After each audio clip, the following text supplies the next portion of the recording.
ఇవాళ మనం మాట్లాడబోయే cancer stomach cancer. ఇది ఇండియాలో one of the most common cancers and ఇది మోస్ట్ కామన్ ఇన్ సౌత్. ఎందుకంటే మన వాళ్ళందరూ బాగా కారంగా ఉండేవన్నీ తినడం అలవాటు ఉన్నది కాబట్టి మన సైడ్ కొంచెం కామన్ ఇది. ఇప్పుడు ఈ క్యాన్సర్కి అదర్ కాజెస్ ఏమున్నాయి? స్మోకింగ్ కానీ, ఆల్కహాల్ కానీ, ఫ్యామిలీ హిస్టరీ, అవన్నీ మనకి కాజెస్ అన్నమాట. ఇప్పుడు సిమ్టమ్స్.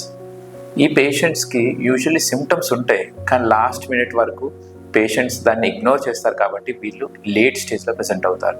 వీళ్ళకి పొల్ల తెనుపులు కానీ, నోట్ నుంచి బ్లడ్ వామిటింగ్స్ కానీ, అన్ఎక్స్పెక్టెడ్గా బరువు తగ్గడం కానీ, ఇంకా ఏది తిన్నా కూడా అన్ని వాంతులు అయిపోవడం, ఇవన్నీ సిమ్టమ్స్ లాగా వాళ్ళకి ప్రెసెంట్ అవుతాయి. అండ్ ఇది ఒక రోజులో వచ్చే సిమ్టమ్స్ కాదు, ఇది చాలా రోజుల నుంచి ఉండేవి. పేషెంట్స్ అందరూ గ్యాస్ట్రైటిక్ పెయిన్ లేదంటే గ్యాస్ట్రైటిస్ అనుకొని ఇది ఇగ్నోర్ చేసి వదిలేస్తారు.